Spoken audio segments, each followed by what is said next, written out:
오늘 말씀의 제목은 영적 결혼입니다. 영적 결혼. 네, 영적 결혼. 오늘 말씀을 통해 큰 은혜가 있기를 바랍니다. 아멘. 네, 요한계시록이 우리가 요한계시록을 계속 살펴보고 있는데요. 요한계시록 전체가 말하는 큰 이야기가 있습니다. 큰 이야기. 큰 이야기는 무엇이냐? 예수 그리스도와 교회, 예수 그리스도와 성도가 마지막 날에 혼인잔치를 올립니다. 그 말입니다. 네, 혼인잔치 19장을 보면 나와 있습니다. 요한계시록 19장 볼까요? 19장. 요한계시록 19장 7절 8절입니다.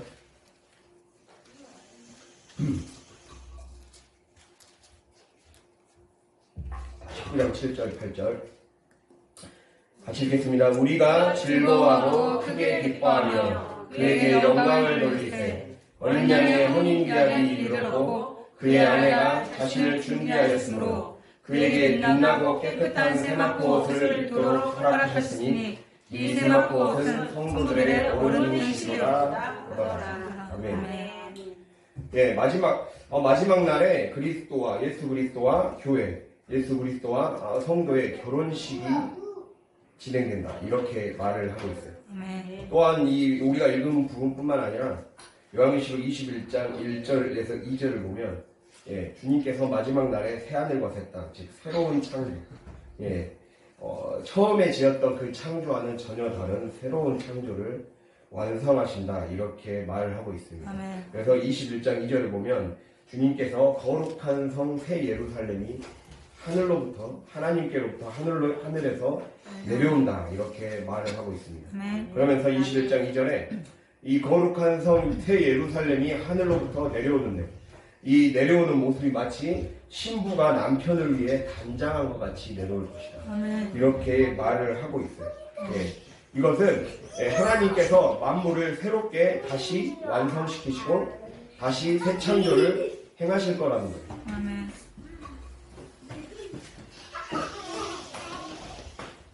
다시 새 창조를 행하실 거라는 거예요. 그래서 그렇게 하나님이 온 세상을 새롭게 새 창조하실 것이고 다시 말해서 하나님이 완전히 절대적으로 초월적으로 개입해서 완전히 새로운 신천지를 만든다는 거예요. 신천지는 잘못 쓴 용어예요. 신천지는 이단이 쓰면 안 되는 용어예요.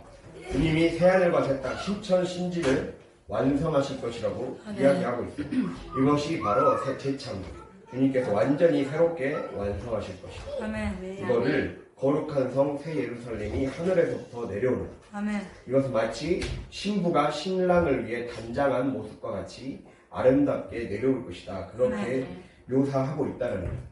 그래서 이렇게 하나님이 이렇게 새롭게 창조된, 새롭게 완성된 이 우주 만물 속에서 믿음을 끝까지 지킨, 믿음을 순결하게 지킨 주님의 백성들과 함께 그곳에서 살 것이다. 그것이 이 요한계시록의 전체적인 메시지라는 겁니다. 그래서 우리가 제가 방금 말씀드렸죠. 이 새 예루살렘은 그리스도, 예수 그리스도와 우리의 혼인잔치와도 같다. 결혼식과도 같다. 그래서 이 결혼식을 위해 자신을 잘 단장해오고 준비해온 신부, 이것이 바로 교회의 모습이다라는 거예요. 그래서 주님이 우리에게 말씀하고 있어요. 하나님 나라가 완성되는 것. 즉 우리의 구원이 완성되는 것. 우리가 성화를 거쳐 영화가 되는 것은 예수 그리스도와 우리 각자 성도들 사이의 영적인 결혼이라는 거예요. 우리가 주님을 만나서 거듭나는 것은 영적으로 맞선을 봅니다. 그리고 맞선을 보고 주님으로 인해 구원의 여정을 시작하게 된 건 영적인 약혼이에요. 그리고 마침내 마지막 때에 결혼에 꼴이 나게 된다는 거예요. 그래서 지금의 이 과정은 영적인 약혼입니다. 이거는 제가 하는 말이 아니라 이미 다 얘기하는 거예요. 신학에서도 얘기하는 겁니다. 그래서 사탄은 성도가 주님과의 영적인 결혼, 새로운 신혼집에서 영원토록 행복하게 사는 삶을 실패하게 만드는 데 혈안이 되어 있다는 거예요. 그게 요한계시록이 말하는 내용입니다. 이 계시록이 말하는 내용일 뿐만 아니라 성경 전체가 사실 그 이야기를 하고 있다는 거예요. 마귀는 어떻게 하면 성도들이 예수님과 결혼 생활을 실패하게 만드는가? 어떻게 하면 혼인잔치에 참여하지 못하게 만드는가가 모든 관심의 초점이 진행되어 가고 있다는 거예요. 그래서 어떻게 하면 결혼식을 파탄나게 할 것인가, 어떻게 하면 가진 술수와 계계를 총동원할 것인가를 알아야 된다는 거예요. 제가 이제 이 2장, 지금까지 이제 2장 17절까지 딱 했잖아요. 그걸 보면서 이게 우리가 하나님이 말씀 한 절 한 절을 통해 하시는 말씀도 깨달아야 되지만, 이 성경 요한계시록이 무엇을 우리에게 말씀하고 있는지도 깨달아야 된단 말이에요. 그것과 동시에 다음 주가 이제 형의 결혼식이 있다 보니까 자꾸 이게 묵상이 되더라고요. 이거에 대해서 이게 어차피 요한계시록이 결혼에 대해서, 혼인잔치에 대해서 얘기하고 있는데 이걸 통해서 하나님 무엇인가 하실 얘기가 있을 것 같다. 자꾸 저는 이렇게 하려고 했던 게 아닌데 하나님께서 자꾸 이런 쪽으로 좀 원고를 쓰도록 몰아가시더라고요. 여러분 오늘 좀 많이 깨달음이 있었으면 좋겠습니다. 이 부분에 있어서.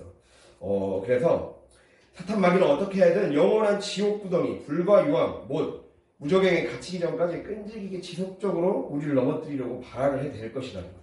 한마디로 신혼집. 그러니까 지금 요한계시록에서는 새 예루살렘, 이 땅에 완성되는 새 예루살렘, 즉 교회가 완성되는 모습은 무엇이냐? 우리가 주님과 결합하는 이 영적 결혼은 마치 신혼집으로 들어가 사는 것과 똑같다는 거예요. 신부가. 그래서 요한계시록은 어떻게 하면 사탄이 넘어뜨릴까, 어떻게 하면 접근해서 세상을 미혹하고 사람들을 넘어뜨릴 것인지, 또 믿는 사람들을 박해하고 유혹할 것인지를 보여주고 있다는 거예요. 우리가 요한계시록을, 여러분 요한계시록을 이해하려면 이것만 기억하면 됩니다. 여러분 12장을 보시면 요한계시록에는요, 딱 대립되는, 그러니까 반대되는 적과 우리 편이 딱 있어요. 적은 무엇이냐? 12장에 보면 12장에는 용이 등장하거든요. 그러니까 예수님으로 상징되는 그 아이를 낳은, 아이를 해산한 그 어머니가 등장해요. 그러니까 한마디로 예수님을 상징해요. 예수님과 대적하는 이 상징으로 용이 나옵니다. 이 용이 바로 사탄입니다. 사탄. 13장 보면 두 짐승이 나옵니다. 두 짐승은, 첫째 짐승은 무엇이냐? 로마 제국을 상징해요. 직접적으로 로마 제국. 다시 말하면 이 세상의 공중 권세 잡은 자. 그러니까 이 세상의 주관자들. 이 세상의 정치, 경제, 사회 문화를 꽉 쥐고 있는 세상의 주관자들. 공중 권세 잡은 자를 상징하고 마귀가 책동을 하는 거죠. 그러니까 위에서 사탄 마귀가 책동을 하는 거예요. 조종을 하는 거예요. 첫째 짐승. 그러니까 이 세상의 주관자들로 하여금 자꾸만 하나님의 뜻에 반하는 일들을 하게끔, 하나님의 뜻에 반하는 어떤 전쟁이나 어떤 나쁜 정치나 이런 것들을 하게끔 부추겨서 한단 말이에요. 그리고 둘째 짐승은 무엇이냐? 거짓 선지자입니다. 거짓 선지자. 그래서 13장에 나오는 두 짐승이 있어요. 이 두 짐승은, 첫째 짐승이 1절부터 10절까지가 첫째 짐승이고요. 13장 1절부터 10절, 그리고 11절부터 18절이 둘째 짐승이에요. 둘째 짐승. 즉 세상은 어떻게 하느냐? 사탄이 이 세상의 주관자들과 거짓 선지자들이 함께 합작해서 자꾸만 무엇인가 사람들을 미혹하고 넘어뜨리게 하고, 하나님의 뜻에, 하나님의 그 영적인 세계를 보지 못하도록 자꾸만 미혹하고 넘어뜨린다는 거예요. 그러니까 그게 가장 심화되었던 시기가 당시 요한계시록에 나왔던 로마 제국 시대이고, 또 실제로 역사 시대에서는 1, 2차 세계대전 때 가장 이 전체주의, 군국주의가 가장 심했던, 그러니까 가장 독재가 심했던 시대. 그러니까 그럴 때 늘 독재가 심할 때마다 종교 권력과 정치 권력이 딱 합쳐져서 죄를 짓도록 만들죠. 그래서 우리나라를 위해서 지금 기도해야 된다는 겁니다. 나쁜 종교 권력, 이단의 종교 권력과 합쳐져서 자꾸만 이게 반복되는 거예요. 요한계시록은 이 시대가 바뀔 때마다 이러한 일들은 반드시 나타날 것이고, 이러한 징조가 있을 때마다 우리가 늘 마지막 때가 가까움을 알며 기도해야 된다는 걸 얘기하고 있어요. 그래 이게 용과, 그러니까 사탄과 첫째 짐승, 둘째 짐승, 그리고 또 하나는 17장, 18장에 바벨론입니다. 바벨론은 한마디로 무엇이냐? 도시 문명을 상징해. 로마라는 도시를 당시에는 바벨론이라고, 딱 로마라고 딱 대놓고 해버리면 핍박을 당할 수 있기 때문에, 옛날에 구약시대 때 이스라엘 백성에게 가장 치욕스러웠던 가구가 무엇입니까? 바벨론의 포로로 끌려간 그 치욕스러웠던 과거가 있잖아요. 그러니까 일종의 암호를 쓴 거예요. 요한계시록은 딱 로마에서 가장 핍박을 받았던 네로 황제 시기 때, 가장 핍박을 받았던 시기 때 지어졌던 썼던 요한이 받았던 책이기 때문에 이거를 상징적으로 말한 거예요. 직접적으로 로마라고 해버리면 잘못하면 무슨 일이 생길 수도 있지 않겠습니까? 요한계시록이 불태워지거나 우리에게 전해지지 못하는 일들이 발생할 수도 있잖아요. 그래서 상징으로 이렇게 해놓은 거예요. 그래서 이거를 그리스도인들은 이해할 수 있게끔 상징적으로 이렇게 그림 언어로 얘기를 했던 겁니다. 그래서 아무튼 로마, 이거는 도시 문명을 상징해요. 이걸 다시 한번 얘기하면 우리가 이렇게 생각하면 돼요. 이게 자본주의나 어떤 기술의 발달이나 과학의 발달, 또 우리는 어떤 직업적 성공, 돈이 많아지는 것, 이런 것을 굉장히 최고의 가치로 여기잖아요. 최고의 가치로 여기잖아요. 그것이 우리로 하여금 자꾸만 넘어뜨리게 만들어요. 그러니까 진짜 우리가 중요한 거는 요한계시록은 무엇을 보여주고 있냐?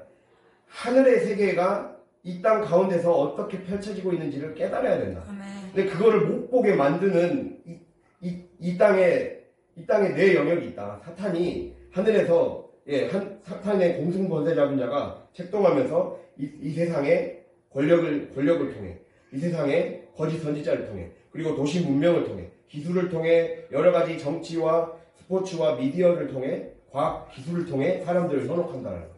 그렇게 해서 자꾸만 진짜 중요한 걸 못 보게 만든다는 거예요. 진짜 말씀으로 깨어있고 말씀만이 우리를 살린다는 걸 깨닫지 못하고 자꾸만 뭔가 과학기술이 우리를 해방시켜주고 구원으로 이끌어주고 다른 어떤 이방 종교가 우리를 구원해 준다고 착각하게 만드는 것이 세상이라는 걸 이야기하는 거예요. 그것에 넘어가지 말라는 거예요. 그것이 바로 계시록을 이해할 때 가장 중요한 내 이 존재입니다. 그것에 반대되는 존재가 바로 예수 그리스도. 그리고 11장에 보면 두 증인이 나와요. 두 증인은 직접적으로는 모세와 엘리야를 말하는데 모세 엘리야 하면 가장 대표적인 선지자를 얘기해요. 그러니까 이 주님께서 마지막 때에 이 마지막 날에 교회를 대표해서 세상의 증인의 사명을 감당할 그 사람들을 남은 자를 반드시 이 땅에 보내셔서 이 여러 가지 핍박 속에서도 복음을 전하게 하실 것이다. 이런 메시지를 전할 거라는 거예요. 그리고 바벨론과 반대되는 게 새 예루살렘입니다. 새 예루살렘. 그래서 새 예루살렘을 다른 말로 주님의 신부라고 해요.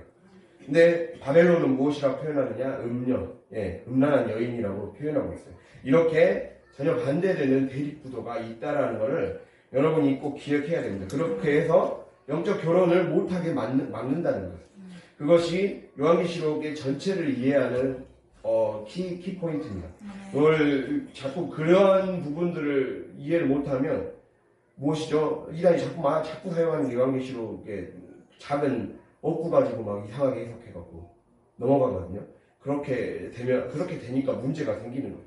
우리가 이것들을 잘 알 수 있기를 바랍니다. 그래서 우리가 제가 아까 말씀드렸듯이 요한계시록 말하는 큰 이야기가 영적 결혼이다. 이걸 통해서 우리가 첫 번째 적용을 해보고자 합니다.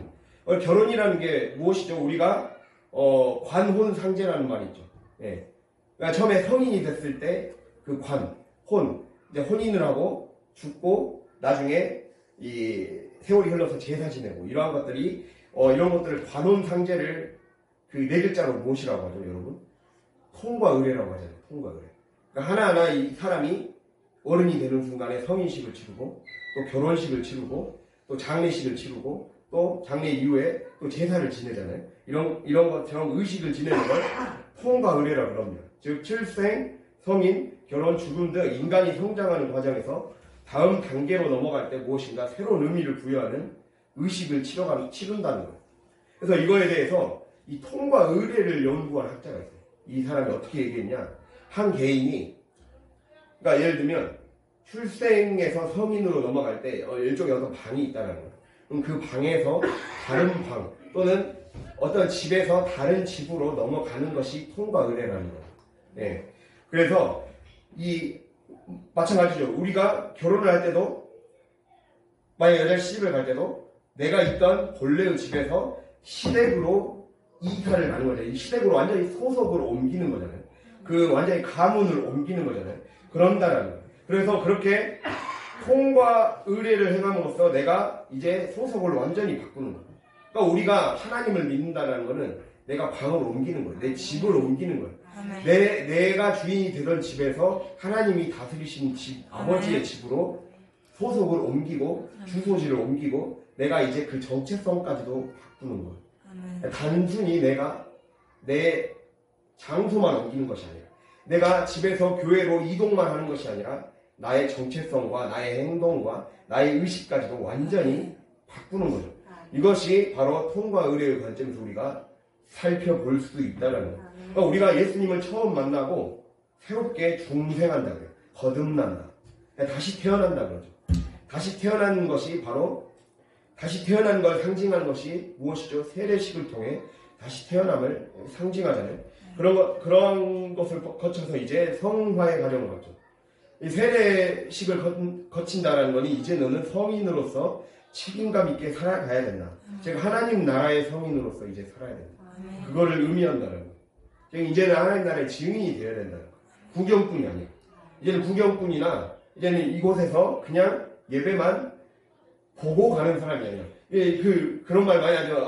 잘 안 믿는 사람들이나 그에 대해서 많이 모르는 사람들은 예배 본다고 그러죠. 예배는 보는 게 아니잖아요. 예배는 하나님께 드리는 거잖아요. 그러니까 근데 우리 마음속에 영적인 성인이 되지 않은 자는 예배를 보는 것 같이 하는 자들이 많다는 거예요. 예배의 구경꾼들이 많잖아요. 우리는 예배에 이제 성인이 됐다는 거. 성화의 길을 걷는다는 건 무엇이죠? 영적인 성인이 되기 때문에 내가 이제 예배를 드려야 되죠. 내 몸과 마음을 드리고 내 물질을 드리고 내 온 시간을 바치는 거죠. 그리고 말씀을 들을 때 그 말씀에 나를 완전히 적용시켜서 삶을 바꿔가겠다라는 결단을 하는 것이 바로 영적인 성인이 아니겠습니까? 그것을 다른 말로 하면 영적 약혼이라는 거예요. 그러니까 우리 영적 약혼 단계에 있는 사람들이에요, 모두가. 그런 것들을 기억해야 돼요. 그렇게 되어야 우리의 삶이 영화에까지 주님과의 영적 교련에 꼴이 나는 단계까지 이르게 된다는 거예요. 우리가 이걸 기억하지 못하면 자꾸만 나는 아직은 아니야. 를 스스로가 한계를 준단 말이에요. 나는 이 정도까지만 신앙생활 할 거야. 이렇게 그냥 혼신은 이 정도까지만 하면 되지라고 하면서 자기가 한계를 짓는데 주님을 믿는데 그런 것은 없습니다. 우리가 우리의 온 몸을 주님께 바치는 거예요. 마귀는 어떻게든 다 뺏어가려고 하는데 나는 적당히 타협하겠다. 그거는 적당히 타협하는 반반은 다 뺏기는 거나 다름없다라는 거예요. 우리가 이것들을 항상 기억해야 됩니다. 그래서 이 학자가 뭐라고 했냐면 통과 의례에는 3단계가 있다고요. 분리의 단계가 있어요. 이제는 내가 이제 넘어가야 되잖아요. 내가 이제 세상과 분리를 해야 돼. 내가 이전의 삶의 방식과 분리하려는 연습을 해야 돼. 분리한다는 건 무엇이에요? 자기 자신을 떼어놓는 거예요. 자기 자신을 이전의 삶의 양식과 태도와 습관에서 떼어놓는 거예요. 떼어놔서 이제는 옮길 준비를 하는 거예요. 내 태도를 옮길 준비를 하고 내 습관을 옮길 준비를 하고 행동을 옮길 준비를 구체적으로 보여주는 것이 바로 통과 의례의 분리 단계랍니다. 그렇게 하려면 자기 자신을 가지치기를 반드시 해야 된다 라고 얘기하고 있어요. 분리의 단계에서 가장 필요한 건 초연해지는 거라고 얘기하고 있습니다. 초연해지는 것과 가지치기 하는 거. 자기 자신을 가지치기 하는 거죠. 잘라내는 거죠. 내가 내 습관 그대로 가진 채로 내 옛 습관 그대로 가진 채로 결혼 생활을 하는 사람이 있습니까? 그러면 어떻게 결혼 생활이 유지가 되겠습니까? 서로가 맞춰가고 서로가 포기할 건 포기해가는 생활이 돼야 되는데 그러면 어떠한 생활도 유지될 수 없고 결국에는 이혼할 확률이 많아지지 않겠습니까? 그런 것과 똑같다라는 거예요.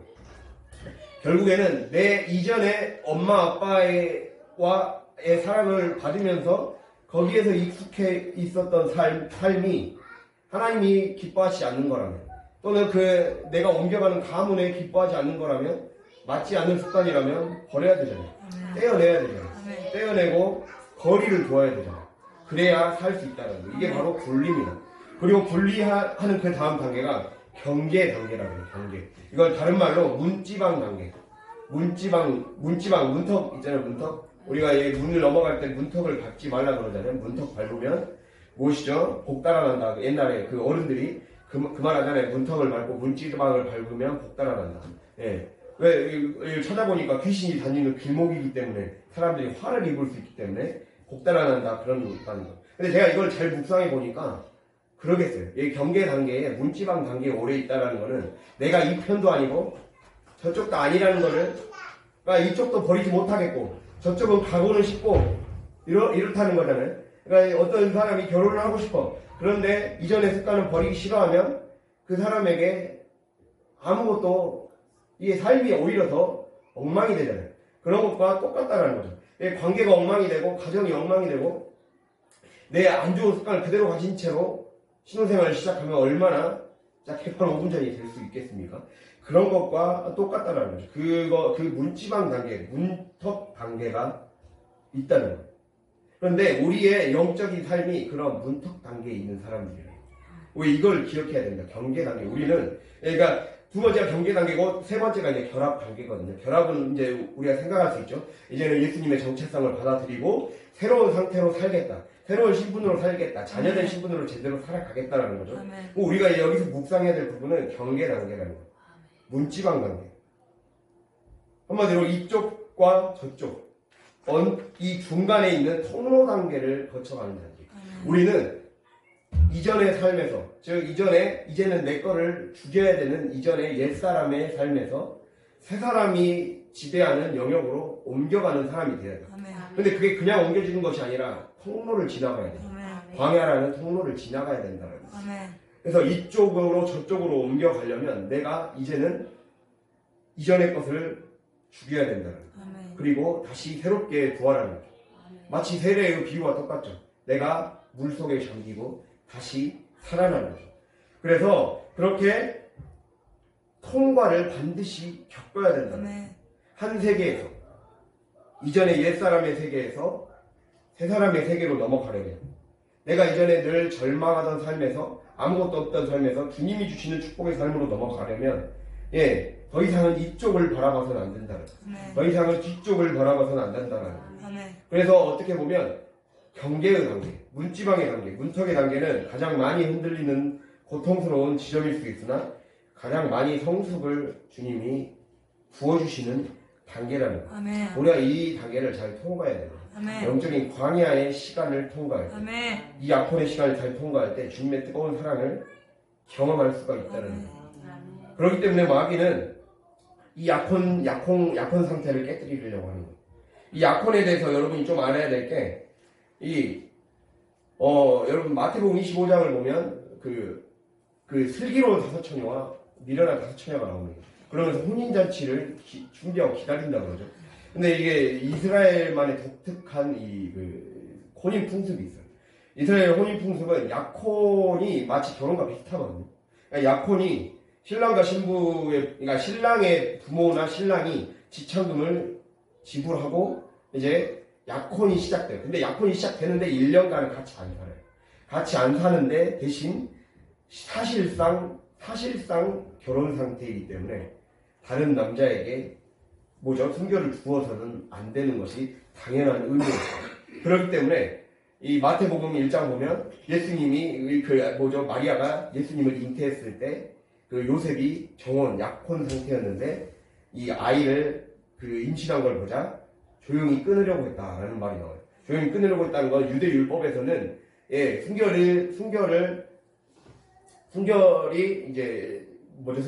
어겼으면 요구할 수 있는 권한이 있었어요. 그래서 그것이 잘못된 것이 아니었기 때문에, 그런데 이제 주님의 천사가 나타나서 얘기해 주죠. 성령으로 잉태된 거라고. 그만큼 구속력이 더 강했어요. 그래서 이 1년 동안의 준비 기간이죠. 1년 동안이 사실상 준비 기간이에요. 이것이 이 성경 전체를 이해하는 키거든요. 그러니까 예수 그리스도께서 우리를 피값으로 지참금을 이미 지불하셨다는 거예요. 그래서 우리를 데려오셨어요. 그래서 이제 딱 예비 신부가 된 거예요. 영적 약혼 관계에 우리는 들어왔다라는 거예요. 그래서 우리는 예수님의 재림 때에 영적 결혼이 완성됩니다. 그럼 이 시간을 어떻게 잘 살아가는가가 우리의 신앙의 가장 핵심이라는 거예요. 그래서 1년이 그렇게 지나면 신랑이 자기 친구들을 데리고 이제 횃불 행진을 벌이고 저녁에 쉬기 시작해요. 이스라엘은 항상 저녁이 하루의 시작이라고 보거든요. 그게 창세기 1장을 근거로 하거든요. 저녁이 되며 아침이 되니. 그래서 저녁이 하루의 시작으로 봐서 그렇게 결혼의 이 저녁부터 시작이 되면 혼인잔치가 그렇게 마침내 신랑이 신부 집으로 와서 준비하고 단장했던 신부가 이제 마침내 1, 2주 만에 혼인잔치를 벌이고, 그래서 그 혼인잔치의 비유가 바로 가나 혼인잔치입니다. 가나 혼인잔치가 요한복음 2장에 나오는 우리가 자주 듣는 혼인잔치가 그 예수님과 우리 신부된 우리와의 혼인잔치를 상징한다라는 거예요. 그래서 우리가 이걸 통해서 한번 생각을 해봐요. 주님은 우리의 삶에서 무엇이냐?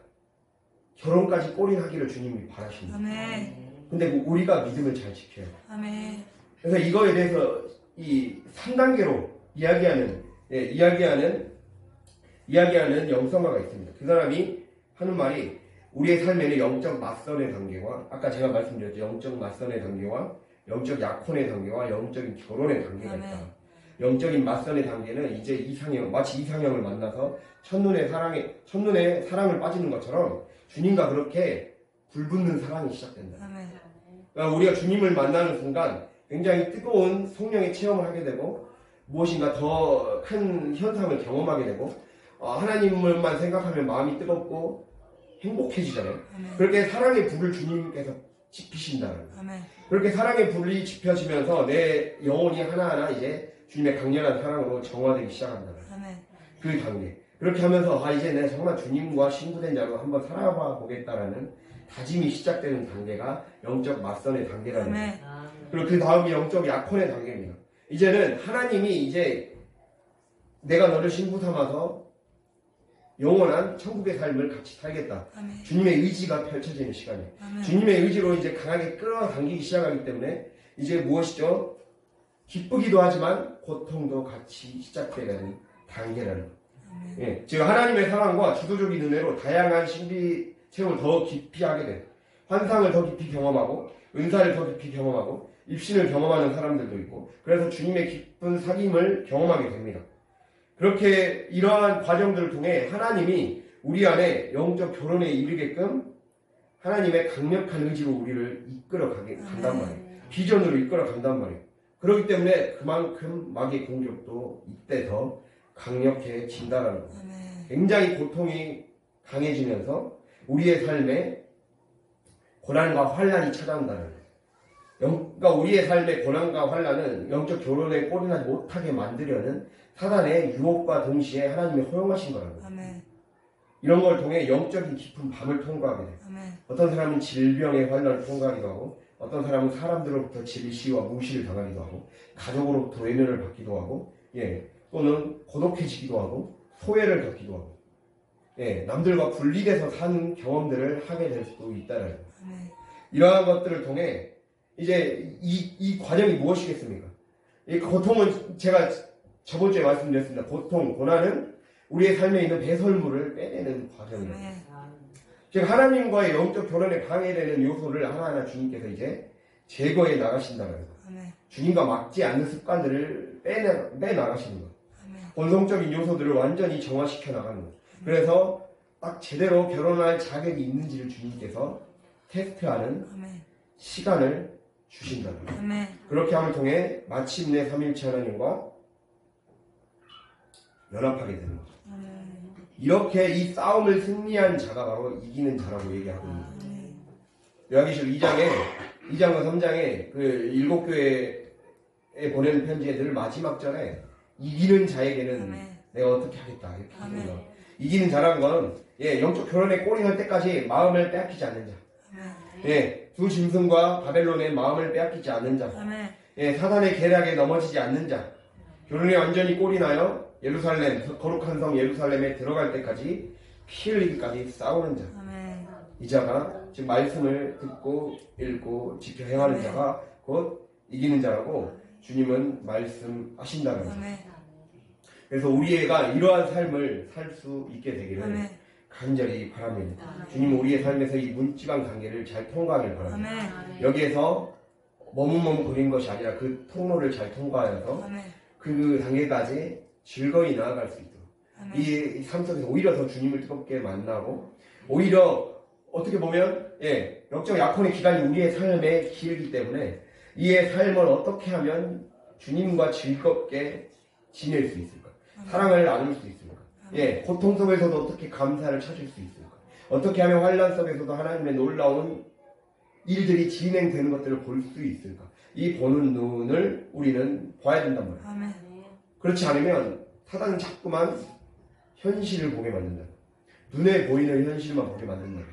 사탄은 어떤 것입니까? 사탄은 어떤 존재입니까? 아까 제가 사탄과 두 짐승과 바벨론을 통해 유혹한다고 그랬죠.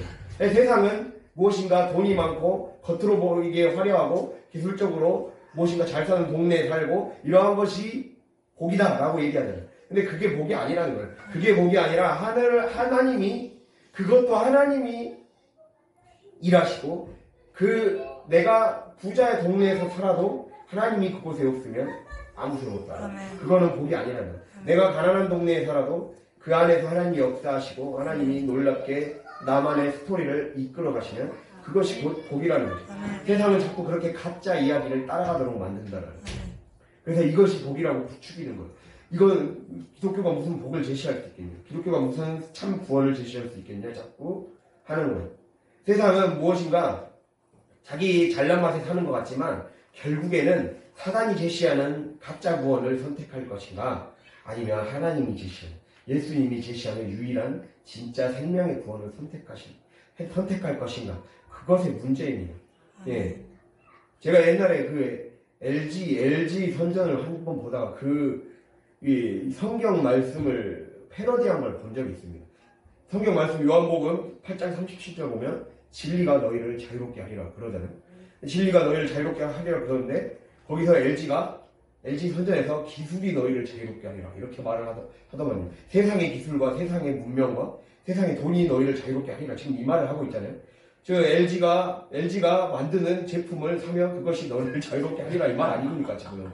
LG가 말하는 자이 아파트를 살 수 있는 돈이 되면 그것이 너희에게 자유와 행복을 줄 것이다. 지금 그 말 아닙니까? 근데 그것이 아니라는 거예요. 그것을 이야기하고 있다는 거예요. 세상은 그 세상의 메시지에 속지 말라는 거예요. 우리는 항상 제가 말씀드렸죠.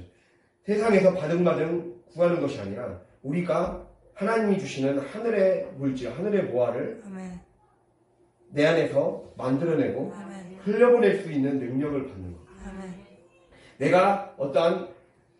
내가 한마디로 물질을 하나님의 권한으로 주님이 주신 그 능력으로 사용하고 누리며 흘려보내는 인생이 되는 것, 그것이 우리의 삶의 진짜 목표가 되어야 된다는 거예요.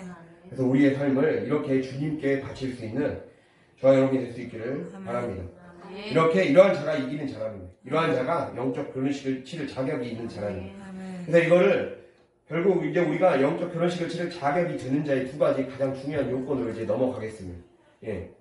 영적 결혼식을 치를 자격이 되는 자의 가장 중요한 조건은 제가 이제 말씀을 이전에 했던 말씀 본문을 가지고 또 다른 차원으로 접근하고 있는 거거든요. 영적 결혼식을 치를 자격이 되는 자의 첫 번째 조건, 두 가지 조건 중에 첫 번째 조건은 사랑입니다. 사랑. 사랑을 유일한 가치로 삼으라는 거예요. 우리 에베소 교회를 통해 볼 수 있었듯이 사랑이 없으면 주님과의 결혼에 꼴이 나지 못한다는 거예요. 사랑을 유일한 가치로 삼고 하나님 사랑에 온 영혼을 쏟아붓지 않으면 우리는 실패한다는 거예요. 그리고 두 번째가 충성이라는 거죠. 충성으로 내가 진짜 하나님을 사랑한다는 걸 충성으로 증명해 보이라는 거예요. 그렇게 충성으로 증명해 보이라는 것은 하나님과의 약속을 한번 성실하게 지키려는 노력을 해보아라. 그래서 그 지키려는 노력이라는 건 지키려면, 즉 나와의 약속을 지키려면 너 안에 있는 것들을 먼저 빼야 된다. 그러니까 주님이 원하시는 것은 내가 어떠한 행동을 요구하시는 것이 아니라 사랑을 요구하시는 것이거든요. 사랑을 요구한다는 건 무엇입니까? 내 존재 속에 나로만 채워라는 거죠. 그러니까 한마디로 우리가 충성이라는 건 이 서머납교회를 통해 볼 수 있는 건 죽기까지 충성한다는 건 제가 말씀을 통해 이전에 얘기 드렸습니다. 죽기까지 충성한다는 건 나를 완전히 이제 이전의 것을 배설물로 여기고 쏟아낸다고 했잖아요. 왜 쏟아내야 하겠습니까? 하나님의 사랑으로만 채워야 되기 때문에. 주님만이 주실 수 있는 것으로만 채워야 되기 때문에 내 안에 가득 채워지면 무엇을 주님이 주실 수 있겠습니까? 다른 사람에게로 옮겨가 버리죠. 그러니까 우리가 버릴 것을 빨리 버리지 못하면 자꾸만 힘들어진다는 거예요.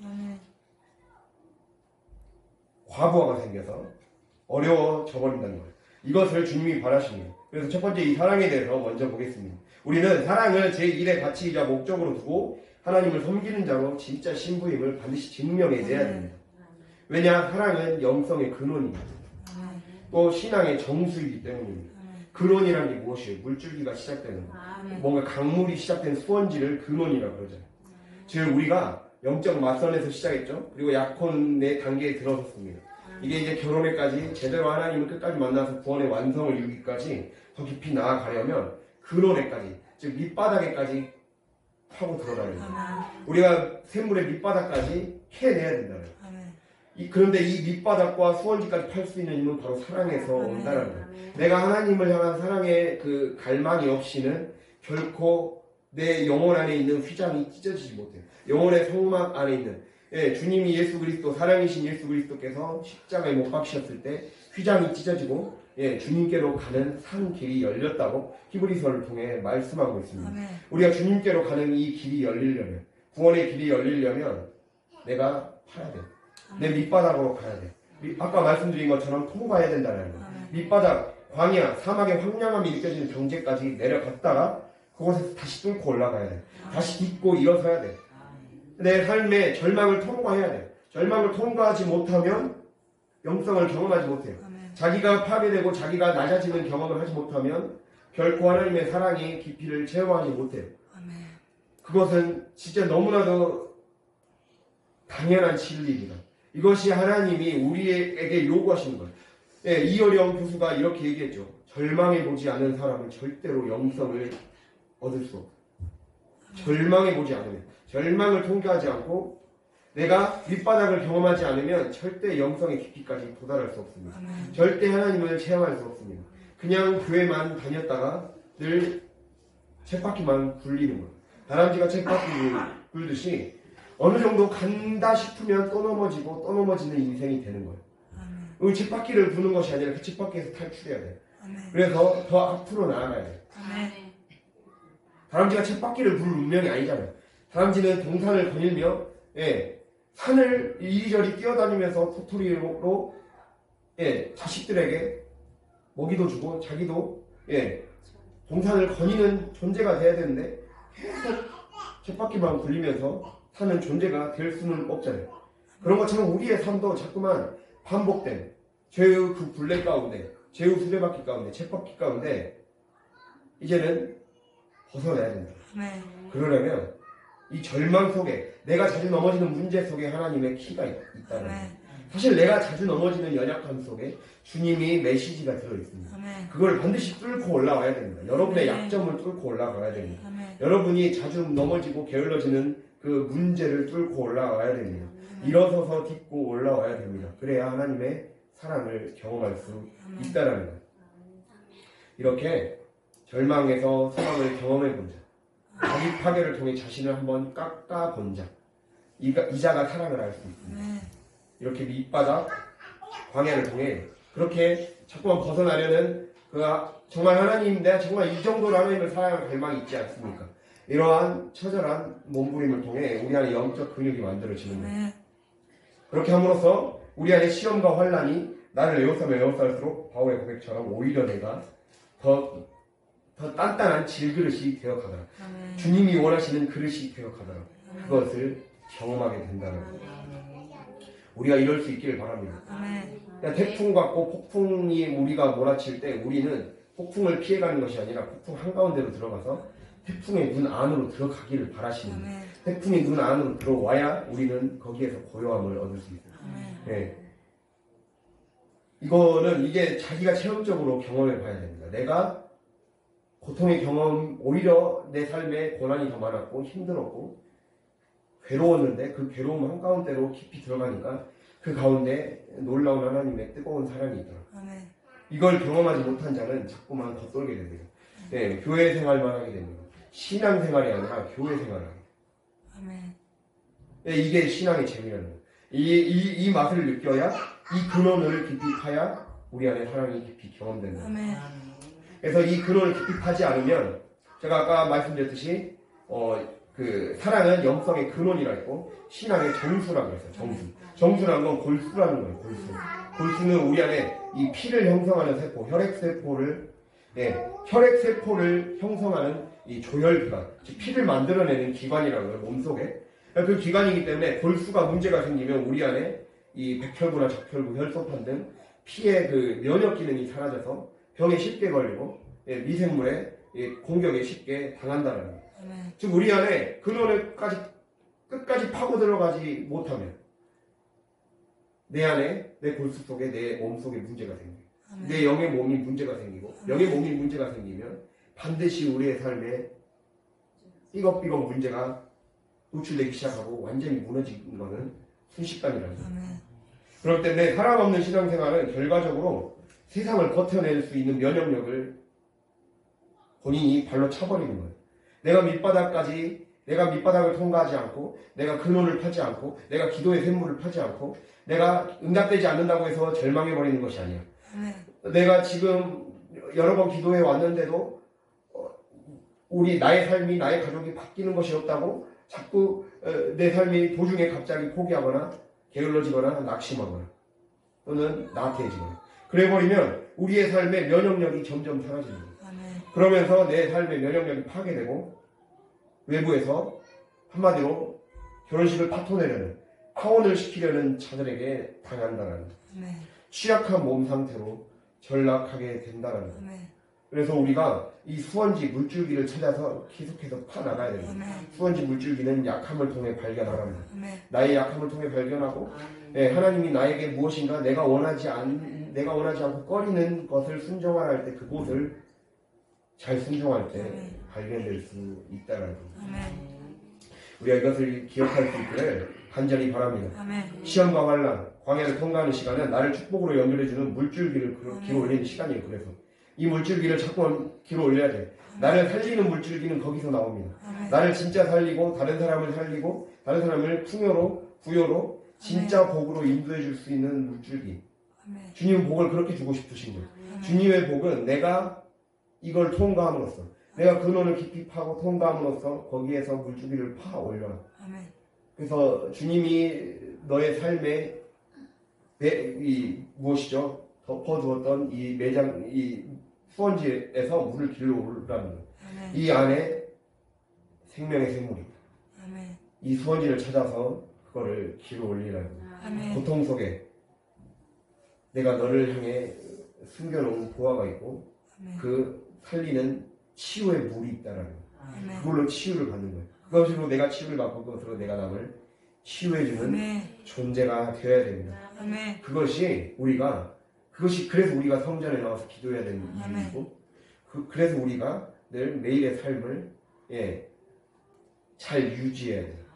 충성함을 유지해야 되는 이유라는 것, 사랑을 유지해야 되는 이유라는 사실입니다. 교회가 이것을 잃어버리면 사실 소리나는 구리와도 같습니다. 울리는 꽹과리와도 같다는 거예요. 아무 필요가 없어요. 여러 가지 많은 일들을 해도 많은 선한 사업을 하고 많은 사람들에게 좋은 일들을 하고 이 많은 현상들이 나타나도 이 깊은 영성을 통과하는 경험들이 없으면 소리나는 구리가 되고 울리는 꽹과리처럼 잡음과 소음만 내는 교회로 남게 된다는 거예요. 우리가 이런 교회가 되지 않았으면 좋겠습니다. 그러려면 하나님의 사랑을 획득하기에 밑바닥으로 수원지로 물줄기를 길어 올리죠. 이것을 관심을 가장 제1순위로 두는 기도의 샘물을 가장 제1순위로 두는 삶의 예배를 가장 제1순위로 두는 저와 여러분이 될 수 있기를 간절히 바랍니다. 이렇게 오직 하나님을 사랑하는 마음으로 근원으로 파고 들어가지 않는 교회, 파고 들어가지 않는 성도는 껍데기가 되는 거예요. 알맹이는 빠진 채 홀만 남은 성도가 되는 거예요. 신앙의 내용물이 없는 거예요. 그 사람은 신앙의 내용물이 없고 그냥 자리에만 앉아있는 사람이 되는 거예요. 성령이 역사하는 삶을 경험하지 못하는 거예요. 글로만 경험하고 누구의 말로만 경험하고 누구의 말로만 그냥 은혜 받지 내가 직접 체험함으로써 겪는 은혜는 못 겪는 거예요. 늘 간접 경험만 있는 거죠. 간접적으로 이렇게 하면 기쁘겠다 라는 삶은 있는데 내가 그것을 경험했을 때 누리는 그 깊이를 못 경험하니까 늘 넘어지는 거죠. 쉽게 넘어지는 거죠. 뿌리가 얕은 겁니다. 그래서 그런 자가 바로 가시밭에 떨어진 예, 시아까도 같죠. 말씀을 들을 때는 기쁨을 받는다고 했어요. 그런데 환난이나 박해가 찾아오면 넘어진다 했잖아요. 예, 또는 재물의 유혹과 이런 것들이 찾아오면 넘어진다 했잖아요. 그것이 무엇이겠습니까? 뿌리가 약하기 때문이 아니겠습니까? 그 뿌리를 기를 수 있는 것은 우리가 반드시 샘물을 늘 파는 시간을 가져야 한다는 것. 이렇게 될 때 우리의 진짜 목표인 교인이 아닌 성도가 되는 것. 교인이 아닌 신부가 되는 삶을 진짜 그 목표를 우리는 이룰 수 있을 것입니다. 예. 그래서 우리가 이거를 이 나를 축복으로 연결해주는 물줄기 수원지에 다다른 것의 의미, 이것은 한마디로 세례를 받는다는 거예요. 물에 나를 완전히 잠기는 거고 흠뻑 빠져서 들어갔다 나오는 거예요. 옛 사람을 완전히 수장시켜버리는 것이고 홍해 바다로 쫓아오는 애국 군대를 수장시키는 거예요. 즉 내 안에 애국적인 요소들, 이스라엘 백성들이 애굽에서의 생활과 애굽에서의 고기를 그리워했듯이 옛 생활을 그리워했던, 옛 생활을 놓지 못하고 집착했던 나를 완전히 수장시키고 이제는 빨리 빠져나와야 됩니다. 이제는 빨리 빠져나와야 됩니다. 이제는 빨리 빠져나오고 이제는 정말 결혼식에 어울리는, 결혼 생활에 어울리는, 신혼집에 살아서 그곳에서 진짜 내가 새로운 예수님의 신혼집으로 간다는 건 부잣집에 들어가는 것과 똑같은 게 아니겠습니까? 로열 패밀리의 가문에 들어가는 것과 똑같은 것이 아니겠습니까? 로열 패밀리면 로열 패밀리에 걸맞게 자기의 천박한 습관을 버려야 되잖아요. 천박한 말투나 습관을 다 버려야 되잖아요. 그걸 다 버리라는 거예요. 그걸 버리지 않으면 주님이 함께 할 수가 없는 겁니다. 신랑이신 예수 그리스도와의 사랑의 관계에 방해되는 어떠한 습관과 태도와 의식들, 특히 의식들을 바꿔야 된다는 거예요. 말로 표현되는 이 의식들, 내 안에 이 패배 의식들, 내 안에 이 가난 의식들, 내 안에 자꾸 나는 안 된다는 의식들, 그냥 이렇게 살다가 가면 되지라는 생각들, 나태한 생각들, 그냥 은혜는 내일 받아도 되지라는 생각들을 버려야 된다는 거예요. 지금이 은혜가 될 때고, 지금이 천국이 말 때고, 내일은 내 날이 아닐 수도 있고, 우리의 날이 아닐 수도 있다는 거예요. 지금 말씀을 뜨거운 마음으로 받아들인 자에게 주님은 지금도 역사하셔서 데려가실 수 있는 겁니다. 에녹을 그렇게 하나님께서 사랑하셔서 데려가셨듯이 우리의 삶을 영원롭게 하실 수 있다는 거예요. 그렇기 때문에 우리는 이러한 수장 행위를 반드시 해야 됩니다. 우리를 세례받지 못하도록 방해, 영적 세례를 받지 못하도록 방해하고, 약혼 생활 잘 하지 못하도록 방해하고, 애국 군대처럼 끈질기게 쫓아온 놈들이 반드시 있다는 사실을 명심하면서 이것들을 멀리할 수 있는, 빨리 버려버릴 수 있는 저와 여러분이 될 수 있기를 간절히 바랍니다. 그래서 제가 마지막으로 충성이라고 했어요. 즉 충성을 통해 내가 진짜 주님을 사랑하는 신부임을 입증해야 된다는 거예요. 충성이라는 건 성경에서 충성은 다 똑같은 단어예요. 충성과 신실함과 성실함과 믿음은 다 똑같은 단어예요. 피스티스. 즉 약속을 신실하게 지키는 거예요. 그러니까 이것은 하나님이 주어일 때는 하나님이 약속을 신실하게 지켜주신다 이 뜻이고, 사람이 주어로 사용될 때는 사람이 하나님의 말씀을 성실하게 지켜야 된다. 그 말로 쓰이고 있어요.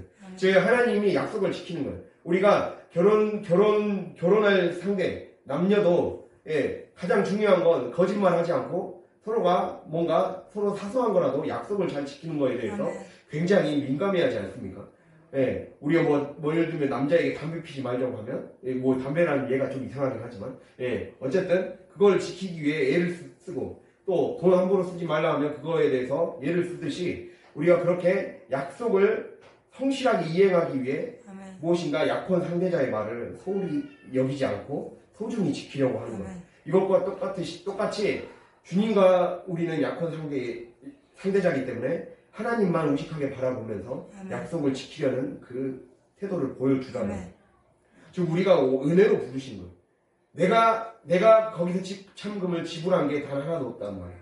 주님이 모든 집참금을 다 지불하시고 나를 로열 패밀리로 데려오시려고 지금 약속이 이미 되어 있는 그 가문으로 들어가기 직전이기 때문에 모든 행동과 모든 말이 보는 거죠. 여기 와서 가문을 이끌어갈 현숙한 사람이 될 자격이 있는 것. 그것을 주님은 본다라는 것. 천국에 들어갈 준비가 되어 있는 것. 거룩한 성전에 들어갈 준비가 되어 있는지를 본다라는 것. 즉 이 땅에서 동역자로 살아갈, 증인으로 살아갈 준비가 되어 있는 것. 이걸 본다라는 것. 그래서 이렇게 준비가 된 자, 이렇게 하나님과의 관계가 서로가 충실한 자, 신실한 자는 서문학교회가 겪었던 것처럼 영적인 부요함을 경험하게 됩니다. 하나님과의 관계에서 오는 영적인 부요. 단순히 돈이 많음에서 비롯되는 부유함이 아니라 진짜 하나님과의 관계에서만 올 수 있는 그 관계에서 모든 것이 파생되는 진짜 부요함. 부유를 포괄하는 모든 부요함을 주님은 주시겠다라는 거예요. 그러면 어떻게 해야 되겠습니까? 하나님의 그 가문의 언어에 나를 맞춰가야죠. 가문의 언어에 설득돼야죠. 제가 이거에 대해서 말씀드렸죠. 피스티스, 즉 믿음, 충성, 신실, 성실, 이 말은 설득되다라는 말에서 나왔다 그랬습니다. 설득되다. 하나님의 말씀에 설득된 자는 믿게 되고 하나님의 말씀에 설득된 자는 충성하게 되고 성실하게 주님의 말씀을 이행하려고 노력하게 된다는 거예요. 지금 내가 설득되고 엎드러지는 거예요. 하나님의 말씀에 주님을 신뢰하고 주님을 충성하는 성도는 하나님의 언어에 설득되는 겁니다. 언어라는 게 무엇이겠습니까? 하나님이 그때그때 말씀하시는 것. 그리고 하나님이 여러분 각자를 향한 계획을 설득되는 것. 이것이 가장 나를 위한 가장 좋은 계획이고 내가 이전에는 다른 계획을 세웠더라도 이것이 나를 살리고 우리 가문을 살리는 가장 최선의 계획이고 최고의 비전임을 믿는다는 거예요. 그리고 그렇게 설득당하고 엎드려진다라는 거예요. 그리고 하나님의 비전에 따라간다라는 거예요. 이것에 더 이상 자존심 부리지 않는다는 거죠.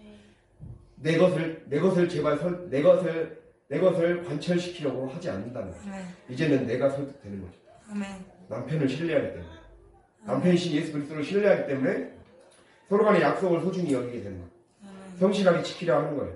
말 하나하나를 소중히 지키려고 한다는 거예요. 그렇게 되면 어떻게 됩니까? 그 사람의 말이 전적으로 중요하고 하나님의 계획만이 이루어지면 내 삶의 모든 것이 인생이 완전히 팔자 자체가 다 바뀌기 때문에 그 사람은 순종하는 것이 자기에게 자연스럽게 되는 겁니다. 그럼 자기 포기나 자기 불의는 오히려 더 깊은 사랑을 이루는 열쇠가 됨을 깨닫게 된다는 겁니다. 그래서 충성은 약속을, 첫 번째로 약속을 신실하게 잘 이행해 나가는 것이고, 두 번째로 죽기까지 나를 완전히 버리고 쏟아내게 된다는 겁니다. 지금 남편과 같이 살려면 나를 완전히 포기해야 됩니다. 내 집에서 아버지 하나님의 집으로 옮겨가려면, 내가 하나님의 집의 소속으로 완전히 딱 살려면, 내가 하나님의 백성을 완전히 살고 이 땅에서 진짜 하나님만이 주실 수 있는 진짜 복과 진짜 인생의 대박을 경험하고 싶다면 내가 완전히 이제는 소속으로 옮기겠습니다. 내 언어를 바꿔버리겠습니다. 내 말의 습관을 바꿔버리겠습니다. 내 이전의 옛 것을 내가 유익하다고 생각했던 것들을 해로 여기겠습니다. 아니 모든 것을 해로 여기겠습니다. 바울처럼 모든 것을 해로 여기서 다 쏟아내버리겠습니다.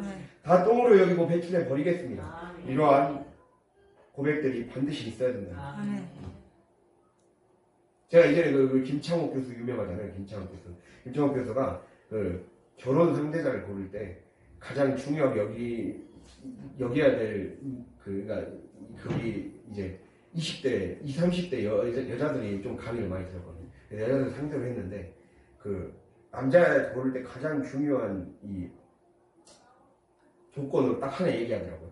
그게 뭔지 아세요? 그게 봤구만. 20대라고 봤구만.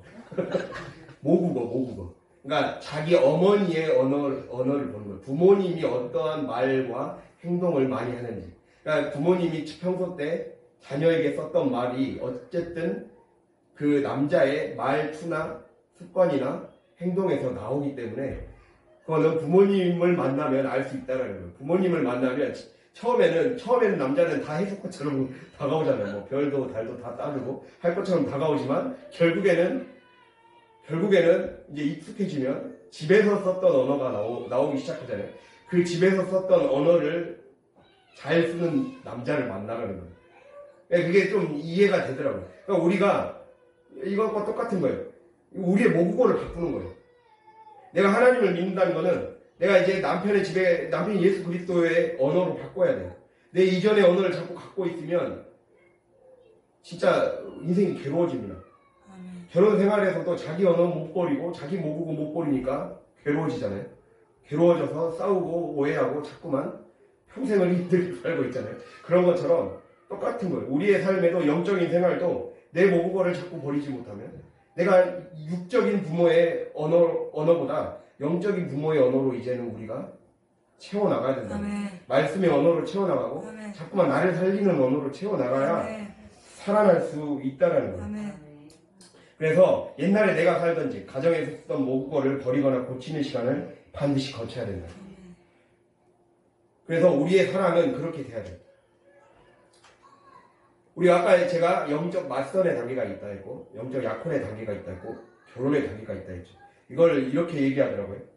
영적 맞선의 단계에서 약혼의 단계는 마치 태워버리는 사랑이다. 촛불이 두 개가 있어서 서로 활활 타오르지만 결국 떨어지면 다시 분리되고 꺼져버린다. 또는 다른 사람을 태워버린다.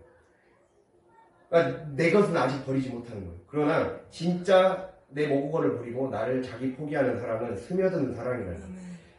이 하늘에서 내리는 비와 흐르는 강과 똑같다. 그래서 스며드는 사랑. 내가 그 사람에게 또 그 사람이 나에게 서로가 스며들어서 연합이 되는 거죠. 그 연합의 사랑을 태워버리는 사랑에서 스며드는 사랑이라고 이야기하더라고요. 그래서 우리는 불타는 사랑, 서로를 태워버리고 재만 남기는 촛불과 같은 사랑으로 자꾸만 살아가려고 내 것을 관철시키려고 하고 내 모국어를 자꾸만 사람들에게 하려고 하죠. 그런데 주님을 만나는 과정은 그렇게 내 언어, 완전히 다른 사람을 태워버리고 나도 완전히 잿더미만 남는. 저 진짜 저에게 너무 공감이 됐거든요. 이거를 읽어보면서, 책을 읽으면서,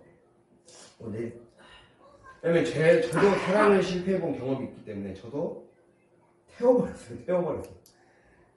내 열정으로 태워버렸어. 내 안에 있는 촛불로 다 태워버렸더라고요. 불로 태워버리는 사랑은 나는 좋을지 몰라도 그 사람이 태워버리고 결국에는 떠나버리니까 내 안에 새까만 재만 남아서 회복하기가 몇 달은 힘들었습니다.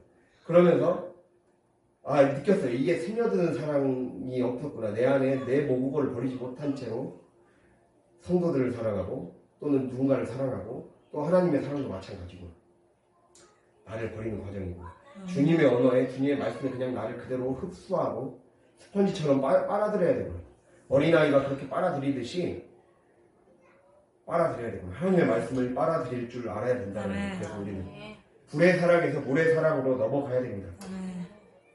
그렇게 연합의 상태에 이르러야 됩니다. 그래서 이러한 삶을 위해서는 우리 믿는 자들이 반드시 죽기까지 죽도록 충성하는 기간, 내 모국어를 완전히 물갈이하는 시간, 남편이 예수 그리스도의 언어와 삶의 스타일에 설득되는 시간이 필요하다는 거예요. 사탄은 바로 이러한 것들을 하지 못하도록 자꾸만 내 모국어를 붙잡게 만들고 또는 세상의 말들을 채워나가게 만들죠. 세상의 말들이 진짜 나를 살리는 말들처럼 채워나가서 온갖 혼미한 언어들로 가득 차서 인생의 과부하를 걸리게 만든다는 거예요. 그렇게 되면 어떻게 되는 겁니까? 밀가루듯 흔들리는 인생이 된다는 거예요. 내 감정이 흔들리고 내 생각이 흔들리고 가치관이 흔들려서 결국에는 시험에 넘어진다라는 거예요. 우리가 이제는 그렇게 하지 않았으면 좋겠습니다. 사단은 그렇게 자꾸만 내 모국어를 붙잡게 만들고 세상의 말들이 좋은 말들로 포장시켜서 와서 그 말들을 붙잡게 만들어서 온갖 이것도 저것도 아닌 인간으로 만들어버린다는 거예요. 이제 더 이상 진리가 들어갈 틈이 없죠. 수많은 미디어와 수많은 세상의 말들로 채워지다 보니까 이제 진짜 말씀이 잘 들어오는 영적 상태가 되지 못하는 혼미한 상태로 만들어버린다는 거예요. 이제 그러한 삶이 되지 않도록 지금 우리 안에 영적인 가난 상태가 되지 않도록 늘 우리를 하나님의 말씀의 언어로 채워나갈 수 있는 저와 여러분이 될 수 있기를 간절히 바랍니다. 이렇게 될 때 정말 그러잖아요. 부부가 되기로 약속한 사이가 마치 결혼과 또는 신혼생활 보내면서 수많은 감정에 파도치는 경험을 하잖아요. 결혼을 약속한 사이도 그렇고 이런저런 생각과 가치관의 차이가 발견되기 시작하잖아요. 이런 것들을 내려놓아야 되고 맞춰가야 되는 시간들이 있는 것처럼 이렇게 내려놓을 때 단단해지는 관계가 되는 것처럼 내가 주님과 단단해지는 관계가 되려면 나를 포기하고 내려놓고 내 안에 수많은 내 생각과 내 가치관이 좋아 보이고 옳아 보이고 더 시급해 보이는 것 같아도 하나님의 것이 느려 보이고 비현실적이어 보이는 하나님의 계획이 가장 빠른 길임을 우리는 깨닫게 된다는 그 시간을 통해 단단해질 것입니다. 우리가 이러한 삶이 될 수 있기를, 이렇게 이것을 위해서 우리는 죽기까지 자신을 죽을 각오로 빼나갈 준비가 되어야 한다는 사실입니다. 예, 마지막 마무리하겠습니다. 주님은 이 오늘의 말씀 7절과 11절과 17절에 이기는 자 이 말씀처럼 예수님의 이름만 붙잡아서 자신이 진짜 신부임을 입증해내는 자를 삶으로 입증해내기를 오늘도 한 명 한 명 찾고 계십니다. 누가 거룩한 성 새 예루살렘에 들어갈 자격이 되는 것, 누가 성전에 들어갈, 누가 천국에 입성할, 누가 로열 패밀리에 들어갈 자격이 되는가를 주님은 찾고 있습니다. 그것은 주님의 이름을 굳게 붙잡는 자, 주님을 내 주인으로 삼는 자, 주님의 언어에 설득되는 자, 내 모국어를 버리고 사단이 주는 말들을 자꾸만 무비판적으로 흡수하는 자가 아니라 하나님의 말씀만 받아들이고 그 말씀대로만 살기로 작정하는 자, 이 자에게 주님은 놀랍게 역사해 가시고 그의 삶에는 놀라운 축복과 온갖 하늘의 보화들로 또 이 땅에, 그러니까 하늘의 신령한 복과 땅의 기름진 복으로 반드시 채워주실 것을 우리가 믿고 그 믿음의 모험에 함께 꼴이 날 수 있는 저와 여러분이 될 수 있기를 간절히 바랍니다. 예, 기도하겠습니다.